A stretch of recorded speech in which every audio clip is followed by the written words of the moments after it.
Week 6 of the fantasy football season, and here's a few wide receivers I would bench this week. The first guy, A.J. Brown of the Tennessee Titans. So A.J. Brown, he came back surprising last week in Week's 5 ball game at the Jacksonville Jaguars, but he didn't do much in that one. 3 catches for 38 yards, and now here he's got a tough matchup versus the Buffalo Bills that pretty much shut down Tyreek Hill and that Kansas City Chief offense in Week 5 here. They give up the least amount of fantasy points to wide receivers. And right here, Ryan Tannehill, he hasn't been good this season.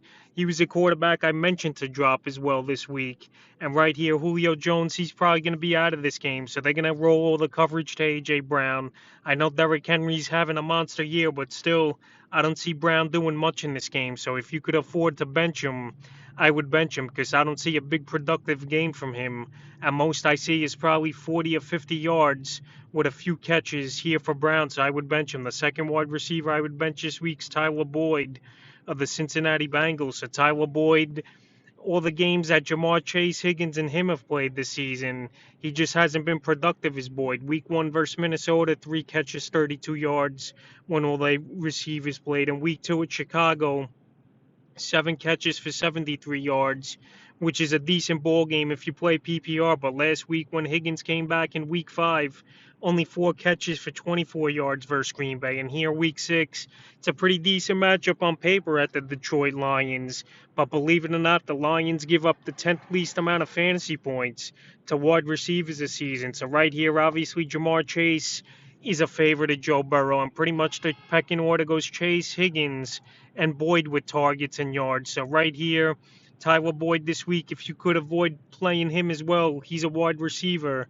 I would shy away from him bench. The next wide receiver is Allen Robinson of the Chicago Bears. So Allen Robinson's been a total bust in my opinion so far this season here for the Bears and fantasy owners who took him in the second or third round of their fantasy leagues. The last 3 weeks here is non-existent for him. Week 3 at Cleveland, 2 catches, 27 yards. Week 4 versus Detroit, 3 catches, 63 yards. And last week, Week 5 at Vegas, 4 catches, 32 yards. So right here, Week 6, a pretty tough matchup versus the Green Bay Packers that give up the ninth least amount of fantasy points to wide receivers. And let's be honest, the Chicago Bear offensive line hasn't been protecting Fields that good. And Fields, he's just not that good at throwing the football and making quick decisions as well so far in his career. In my opinion, he holds on to the ball too long and he looks to run too much as well as Fields. So right here, Allen Robinson, I think he's going to be a player this week that's not going to do much once again. And why should you trust him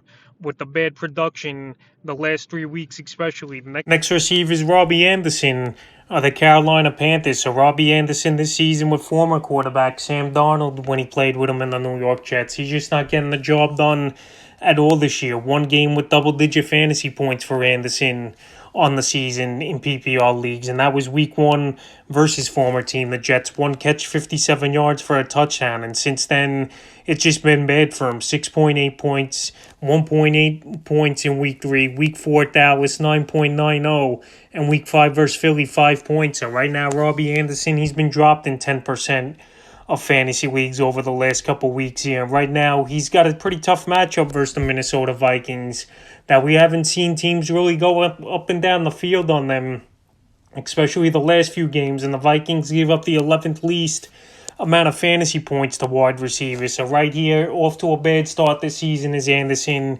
He's definitely a wide receiver, in my opinion, you can't trust because he's not getting the job done. He's not getting open, and last season was a great year for him, but that was with Teddy Bridgewater at the helm over there in Carolina. So until he wakes up and gets things going, he's an easy bench pretty much every week. And the fifth and final wide receiver I would bench this week's Adam Thielen of the Minnesota Vikings. So Thielen, he's been non-existent over the last 2 weeks here for the Vikings and fantasy football owners. Week 4 versus Cleveland, 3 catches, 46 yards. And Week 5 versus Detroit, 2 catches, 40 yards. He had those 2 catches at the end of the fourth quarter where the Vikings were driving down to win the ball game on the last drive. So right there, that's not good production for Thielen, obviously. And him and Kirk Cousins this season just aren't on the same page like they were last season, where Thielen had 14 touchdowns. So right now, week 6, a tough matchup with Carolina that give up the 5th least amount of fantasy points to wide receivers. So right here, you're probably going to be playing Thielen, but in my opinion, it's not going to be surprising to see him not put up numbers this week here. So he's a guy, if he's in your lineup, to be cautious about and not expect a big game. So that's a few wide receivers I would bench here in week 6 of the fantasy football season.